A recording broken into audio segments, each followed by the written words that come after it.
प्रणाम। स्वागत है आप सभी का आज ज्योतिष के नए सेशन में। ज्योतिष की नई शुरुआत में वह ज्योतिष को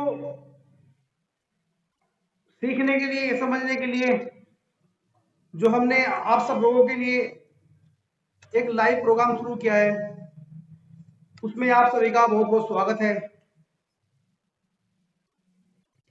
मैं कुमार सोनू आप सभी को ज्योतिष सीखने से पहले कुछ नियम व सूत्र बता रहा हूं कि जिससे ज्योतिष को हम अपनी लाइफ में अच्छे से सीख पाए, वह ज्योतिष को समझ पाए। ये ज्योतिष की इंट्रोडक्शन क्लास है और आज इसी बारे में डिस्कस करेंगे कि ज्योतिष हमें सीखना क्यों चाहिए और ज्योतिष को सीखेंगे कैसे, और सीखकर इसका लाभ हम कैसे लेंगे और कैसे किसी और को उसका लाभ देंगे। सबसे पहले तो ये जरूरी हो जाता है कि ज्योतिष जो सब्जेक्ट है उसमें ऐसी क्या क्वालिटी है कि उसको हर इंसान सीखने के बाद भी प्रॉपर नहीं सीख पाता। आज मैं आप सभी को एक वो रहस्य, वह साइंस बता रहा हूं कि तुम ज्योतिष को जब सीखोगे, समझोगे, जानोगे तो तुम्हें लगेगा कि वास्तव में ज्योतिष को सीखने के बाद भी एक ज्योतिषाचार्य नहीं बन सकता इंसान, क्योंकि ज्योतिष सीखने से या पढ़ने से कभी कोई ज्योतिषाचार्य नहीं बनता, एस्ट्रोलॉजर नहीं बनता। एस्ट्रोलॉजर्स जो होते हैं वो पैदा होते हैं, उनको प्रकृति बनाती है। कोई ज्योतिष किसी को सिखा भी नहीं सकता, पढ़ा भी नहीं सकता, और पढ़ने सीखने के प्रयास के बाद भी हम ज्योतिषाचार्य नहीं बन सकते, क्योंकि एक प्रकृति का रोल होता है कि किसको ज्योतिष देनी है, किसको नहीं देनी है। सीख तो बहुत लोग रहे होते हैं ज्योतिष को, बहुत लोग ज्योतिष सीखते हैं, पर ज्योतिष सीखने के बाद भी कहीं ना कहीं वो असफल रहते हैं। तो ऐसे हमारे जीवन में क्या कारण है, ऐसे हमारे जीवन में क्या कारण है जो ज्योतिष सीखने के बाद भी कहीं ना कहीं हम अपने आप को अधूरा महसूस करते हैं, वह ज्योतिष में सफल नहीं हो पाते। सबसे पहला जो नियम है ज्योतिष सीखने का, मैं आप सभी को बता दूं कि जो ज्योतिष की हम शुरुआत करते हैं,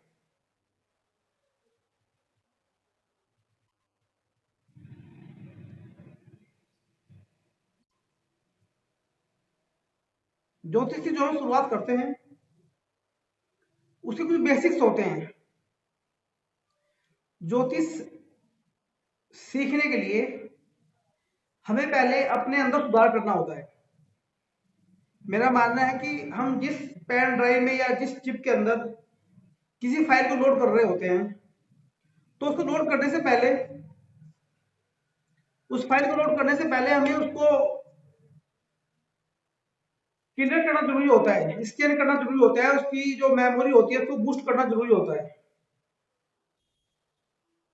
जिससे कि हम जो चीज में सेव करें वो अच्छे से सेव रहे और वो फाइल जो है कभी करप्ट ना हो। पहली चीज ये होती है। दूसरी चीज क्या होती है कि ज्योतिष का ज्ञान या किसी भी वस्तु व चीज का जो भी ज्ञान होता है हमें किसी से भी मिलता है।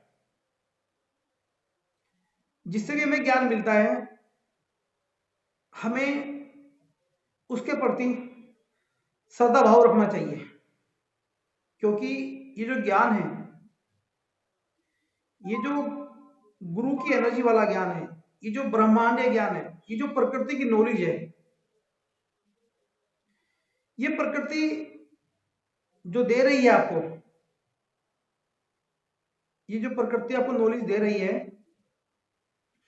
ये कहीं ना कहीं आपके ऊपर एक दैव कृपा है, आपके पितरों की कृपा है। आपको जो ज्योतिष का ज्ञान मिल रहा है, कहीं ना कहीं ये आपके पिछले कर्म है।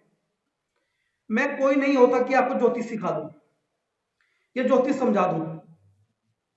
मेरे माध्यम से प्रकृति कहीं ना कहीं चाहती है कि आप ज्योतिष के उन रहस्यों को जानें। प्रकृति का ही संदेशा होता है, प्रकृति ही आदेशित करती है हम सभी को। हमारे विचार जो होते हैं मस्तिष्क के अंदर प्रकृति के द्वारा ही आते हैं कि हम हमसे क्या कार्य करवा जाए, प्रकृति की ही इसको हमें आदेशित करती है। तो सबसे पहले आप अपने आप को बहुत सौभाग्यशाली समझे कि आप पर एक पितृ कृपा हुई है, दैवीय कृपा हुई है कि आप ज्योतिष को सीखने की ओर अग्रसर हुए हैं, कि आपको एक ऐसा मौका मिला है, ऐसा प्लेटफॉर्म मिला है कि आप ज्योतिष को सीखना शुरू कर रहे हैं। ये बहुत बड़ी एक प्रकृति की आपके ऊपर बहुत बड़ी कृपा है, क्योंकि ये बहुत महान ज्ञान है। और इस ज्ञान में वही लोग आ पाते हैं जो कहीं ना कहीं जिनके अंदर दैव तुल्य एनर्जी होती है, या दैव कृपा उनके ऊपर होती है, या हम ऐसे कहें कि आपके ऊपर या आपके अंदर कहीं ना कहीं वो एनर्जी छिपी है जो आप एस्ट्रोलॉजर बन सकते हैं। एक क्लास में 100-150 बच्चे होते हैं जो ज्योतिष सीखते हैं, बहुत सारे लोग ज्योतिष सीखते हैं, पर सभी लोग ज्योतिष नहीं सीखते। ज्योतिष पढ़ना, ज्योतिष से परिचय होना अलग है। किसी भी शख्स के, किसी भी आपका कोई मित्र है, कोई इंसान है, उससे आपका इंट्रोडक्शन होना एक अलग चीज है, और उससे आपका संबंध बनना, रिश्तेदारी बनना, वो एक अलग चीज है। आपका कोई मित्र है, कोई दोस्त है, आपको कहीं मिल गया, तो सिर्फ आप से मिलेगा तो क्या होगा, आपसे बातें होंगी, आपके हाल तक पूछे जाएंगे, ज्यादा ज्यादा आपको घर जा सकते हो उनके, इतना ही हो सकता है। यदि आपका कोई रिश्तेदार आपको मिल गया जिससे आपकी रिश्तेदारी है, तो फिर उससे आपको असंख्य बेनिफिट हो सकते हैं, क्योंकि वो आपके रिश्तेदार है। आप उनके घर पे जाके रात आराम से रुकोगे, खाना आराम से खा सकते हैं, नाश्ता आराम से कर सकते हैं, और आपकी बहुत सारी सपोर्ट जो है वो होती है। मेरा कहने का मतलब यह है कि ज्योतिष से परिचय अलग चीज है, ज्योतिष से रिश्तेदारी अलग चीज है। परिचय हमारा सभी से हो सकता है, परिचय हमारा सभी लोगों से हो सकता है, वो बड़ी बात नहीं है। पर रिश्तेदारी हमारी उन्हीं से होती है जिनका हमारा डेस्टिनी के अंदर या प्राकृतिक रूप से कोई मेल होता है। तो मैं ये समझाना चाह रहा हूं कि ज्योतिष का ज्ञान लेना या सीखना सभी लोग सीख सकते हैं, पर ज्योतिषाचार्य वही बनेगा जिसकी कुंडली में योग होंगे, या जो पहले से ही इस चीज को लिखवा के लाया कि मुझे ज्योतिषाचार्य बनना है। या ये कहो कि जो लोग पहले से ही एस्ट्रोलॉजर बनने के लिए पैदा हुए हैं, वही ज्योतिषाचार्य बनते हैं। ज्योतिष की उन्हें नॉलेज कम है, ज्यादा से मैटर नहीं है। अगर उनके पास ज्योतिष की नॉलेज भी कम है तो ऑटोमेटिकली रिसर्च करके ज्यादा कर लेते हैं उसको।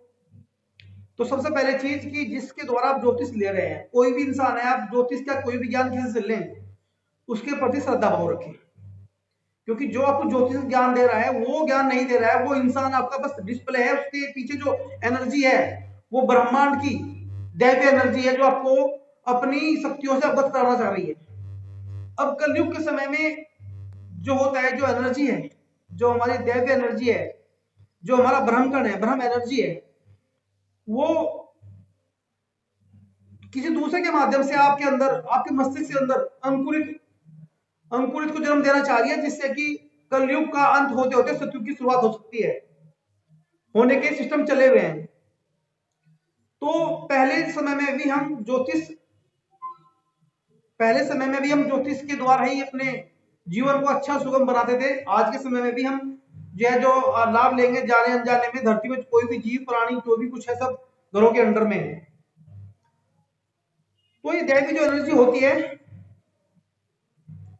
इससे आप जुड़ रहे हैं, अपने आप को बहुत सौभाग्यशाली समझें और बहुत ही गर्व की अनुभूति करें कि प्रकृति ने आपको अपना वॉलंटियर चुना है, यानी कि अपने काम में सहयोग देने के लिए चुना है। प्रकृति क्या करना चाह रही है? प्रकृति अब कलयुग के बाद सतयुग की स्थापना करना चाह रही है। तो प्रकृति उन लोगों का चयन कर रही है जिन लोगों को वो यूज कर सकती है। हम सब बहुत ही भाग्यवान हैं और किस्मत के धनी हैं कि इस तरह की एनर्जी हमारा चयन कर रही है या हमें इस तरह की एनर्जी के फ्लो आ रहा है। क्योंकि ज्योतिष का जो ज्ञान होता है, गुरु की एनर्जी का ज्ञान होता है, इसको जितना बढ़ाएंगे इतने आप सब लोगों के गुरु अच्छे होंगे। और गुरु जब कुंडली के अंदर अच्छा हो जाएगा, आपकी मस्तिष्क की मेमोरी, आपकी याददाश्त, आपकी संपन्नता, आपकी सुंदरता और आपकी जो जीव की एनर्जी है, आपके अगले जन्म की एनर्जी, वो सब क्लियर होती चली जाएगी। तो मैंने आपको यही बताया कि हम ज्योतिष को सीखने जा रहे हैं।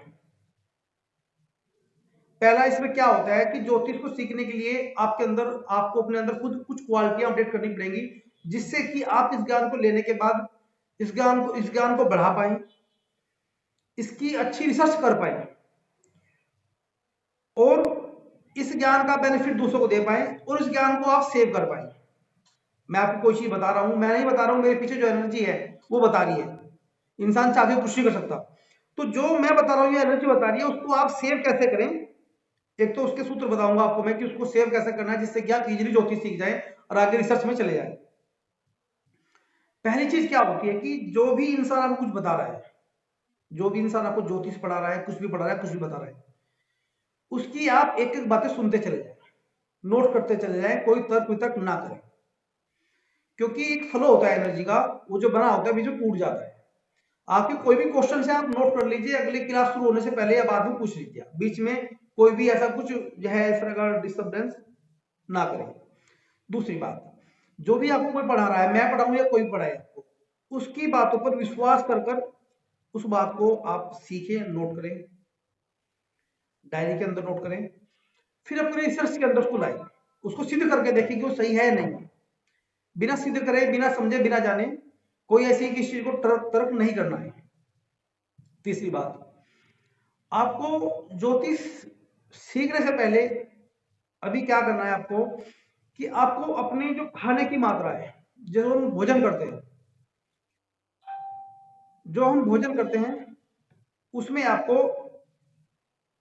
फलों की, सब्जी और फल, ठीक है ना, सब्जी और फल आपको उसमें आपको अपनी डाइट जो है उसमें 70% का उसमें रखना चाहिए। ज्यादा खाना चाहिए, खाना कम खाना चाहिए, जिससे कि आपकी जो चिप है ब्रेन की वो क्लियर रहेगी। तीसरा, खाना खाने के बाद आपको थोड़ा सा चलना है, पैदल चलना है, कितना भी चलेगा। तीन काम हुए आपके। चौथा काम आपका ये हुआ कि आपको करना क्या है, आपको एक नमक ले लेना है, समुद्री नमक। उसको पानी में डालकर आपको सोने से सोने से 15 मिनट पहले या जिस दिन क्लास हो रही हो उससे आधा घंटा पहले या 1 घंटा पहले अपने पैर पानी के अंदर रखने हैं, हाथ ऊपर प्रकृति की तरफ करने हैं और ये सोचना है कि मेरे शरीर की सारी नेगेटिव एनर्जी इस पानी के अंदर जा रही है, इस पानी के अंदर जा रही है। और 15 मिनट के अंदर या 10 मिनट, जो भी समय आपको लगता हो, 5 मिनट, जो भी समय लगता हो, आपको उस पानी के अंदर बैठे रहें, पानी की तरफ को मत देखें और वो पानी फिर आपको जो है उठाकर पैर धोकर प्लेट में डाल दें। तो उससे क्या होगा कि जो आप सेव करने जा रहे हैं अपने अंदर ज्ञान की बातें, जो सेव करेंगे, जो सेव करने जा रहे हैं, वे चीज आपकी अच्छे से सेव होंगी और अच्छे से वर्क करेंगी। अभी मैं किसी कारणवश 1 मिनट का ब्रेक ले रहा हूं।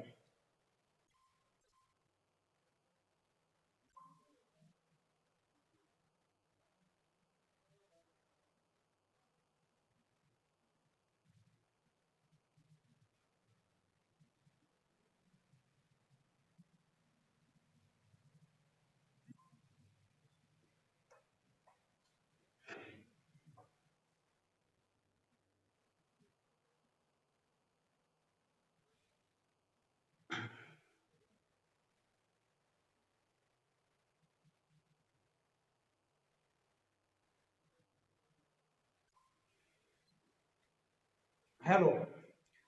दूसरा, आपको क्या करना है कि आपको करना यह है कि शेड्यूल जो होगा पढ़ाई का वो आपको व्हाट्सएप कर दिया जाएगा कि किस समय कौन सी क्लास होगी। आपको ठीक राइट समय पर, आपको ठीक उस राइट समय पर क्लास में क्लास को ज्वाइन करना होगा। क्लास को ज्वाइन करना है।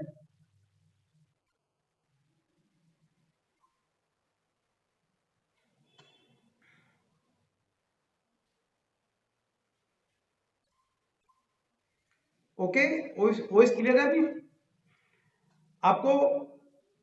क्योंकि आप अगर टाइमली क्लास के अंदर आएंगे और टाइम का विशेष ध्यान रखेंगे तो आपका जो गुरु ग्रह है। हाँ जी। जी, अभी भी आवाज नहीं आ रही है? कब से आवाज नहीं आ रही है? चलो चलो, मैं एक मिनट देख लूँ, चेक करो। Okay okay.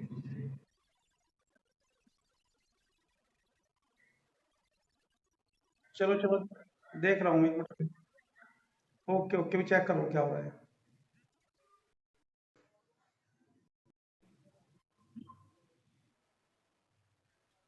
आवाज क्यों नहीं आ रही भाई?